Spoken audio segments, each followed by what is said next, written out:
Hello again. Welcome back to Space Engineers on the Xbox One beta. The reason I'm using the beta at the moment is I'm still waiting for the update on the retail version to fix the D-pad shortcuts. It is coming, it has been fixed, we're just waiting for Microsoft to approve the update.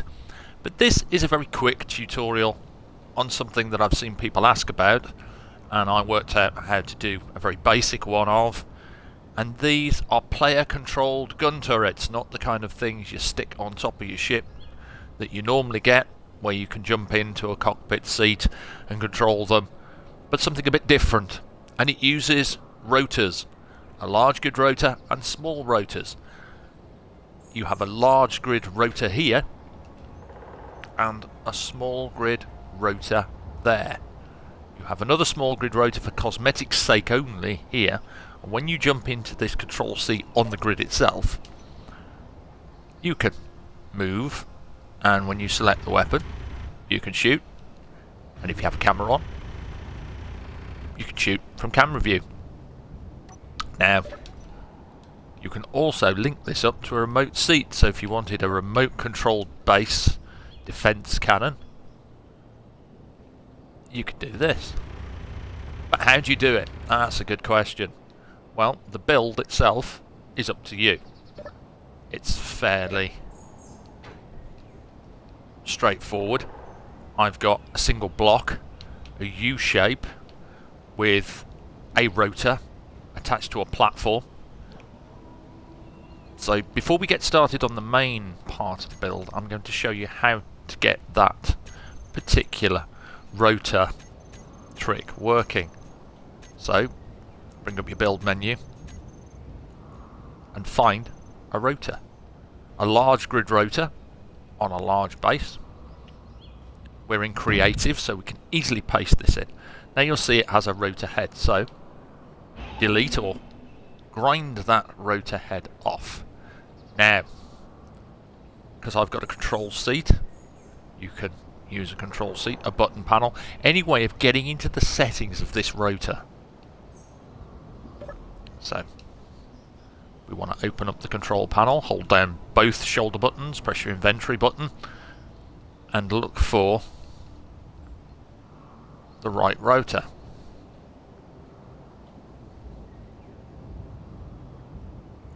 Now you'll see that it's not that one.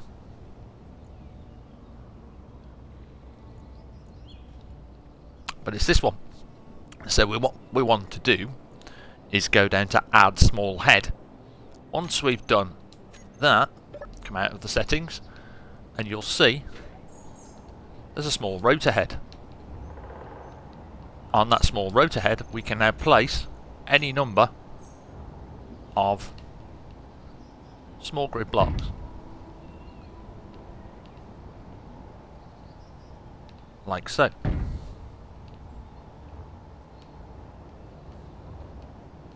This is also how you can build on grids on a large grid with small grid. So in the case of the turret, you can build a simple turret shape.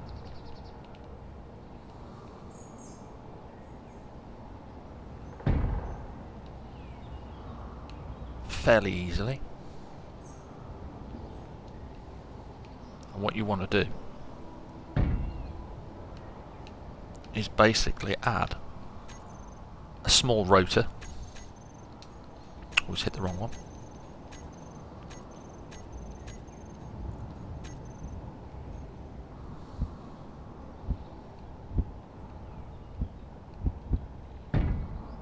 There. And then that is pretty much the idea. You build a platform between it, and then when you've got your platform, what you need to do is make sure down the centre of the platform you drop a remote control block. We discussed those in a previous tutorial. And a gyroscope. This is what makes the magic happen, because when you've got all that and you've got power, make sure your grid's powered. I've just pasted in a reactor there to make sure this grid is powered. when you've got all that and this, you go through your settings, because you'll need to turn off all the rotors. I mean, this one doesn't matter. You don't need to turn that one off, but I would anyway, just because. But turn all the rotors off, because then this is going to function either like this, with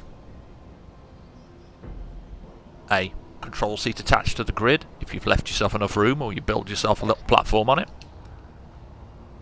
Because what's happening is the gyroscope is turning the grid in this case, and it can't go anywhere, so it's held on the turn axis of the rotors, thus creating a player controlled gun turret like this.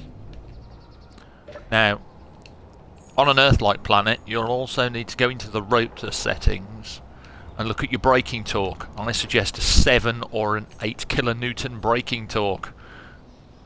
But what we want is really to remote control this. This is why we've got the remote control block. My suggestion would be to name the remote control block something if you've got lots of stuff on your grid, including other remote control blocks, so you can easily find it.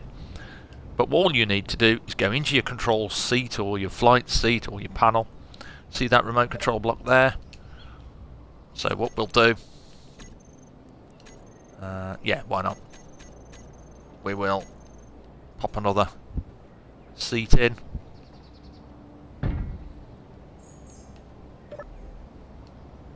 Push up on the D-pad until we get to our menu. Find our remote control block. Press A. Go down to control,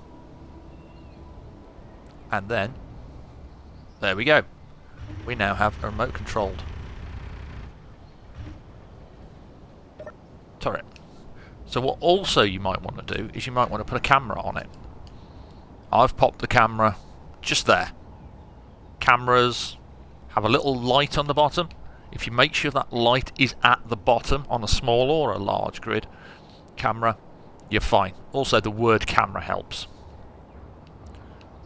So once you've got all that, what you need to do is go into the remote control, so you control the turret. You want to link up your weapons and camera. Same deal. Direction on the D-pad held down. Choose your camera. Choose the action view. Just like that. And for the weapons, it's even easier. You want to hold down the direction of the D-pad. You don't choose the weapons here. What you want are block weapons, and all you need to do is press A, and that will link these weapons as long as you press the direction, otherwise they won't work. So there we go. That's all our weapons connected, and that's our player controlled Gatling turret. And all it is, as I said before, is a large rotor with a small rotor head, a U-shaped gun turret housing or casing or whatever you want to call it, an axle, a platform in the centre, your weapons, a camera, remote control block facing the correct way, and a gyroscope. And if you feel like it, you can also pop an actual control seat onto the grid itself, which means you won't even need a remote control.